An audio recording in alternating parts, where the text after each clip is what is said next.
Hi, this is Daniel DiTuro. In this video, I'll share types of cooking salts, cooking salt additives, salt use-by dates, ignoring trace mineral claims, are natural salts healthier than refined, and reducing added salt and sodium. For decades, consumer salts were limited to table, kosher, sea, and pickling salts. Today, consumers have many more choices. They all have one thing in common. They are 98 to 100% sodium chloride. Salt for most recipes used to mean table salt. Today, it can mean kosher, sea, and specialty salts. Some salts contain iodine, an essential mineral for healthy thyroid function. Another additive is dextrose or other anti-caking ingredient.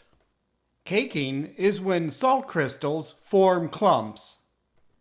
Anti-caking ingredients prevent salt particles from bonding together. Salt is a mineral millions of years old.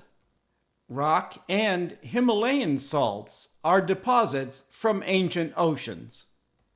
They are mined and ground into fine or coarse particles.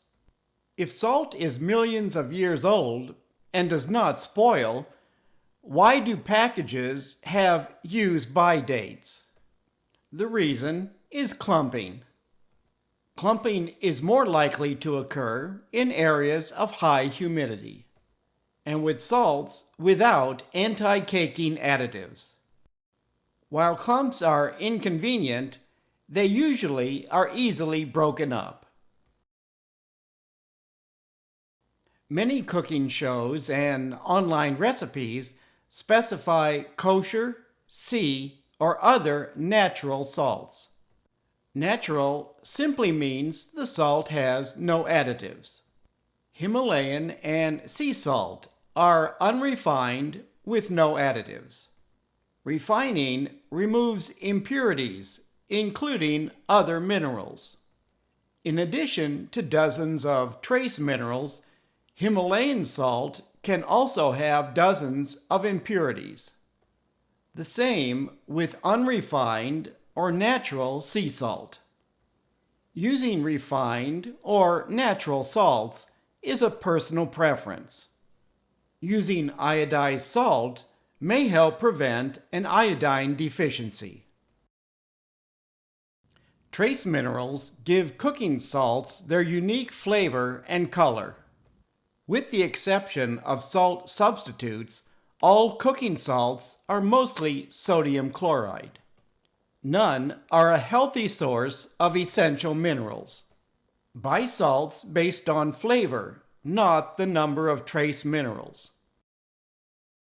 Several viewers have asked why my cake and cookie recipes do not have added salt. After all, most sweet foods have added salt. Most animal and plant foods provide natural sodium chloride. About 70% of added sodium comes from prepared foods. The other 30% from home cooking and salt added to cooked foods.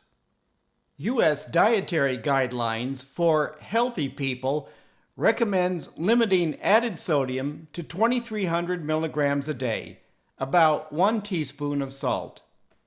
People with chronic kidney and heart disease may have to limit added and natural sodium. Salt is added to cakes and cookies to balance sweet. Many candies have added salt. For homemade cakes and cookies, you can reduce the amount of added sugar and omit added salt. Eliminating added salt does not mean a food has zero sodium. In addition to salt, baking soda, baking powder, milk, butter, and eggs add sodium.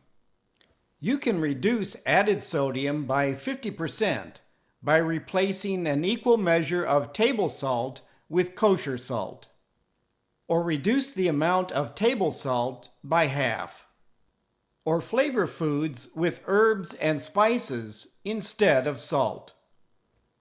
Some takeaways from this video is that salt is an inexpensive flavor enhancer.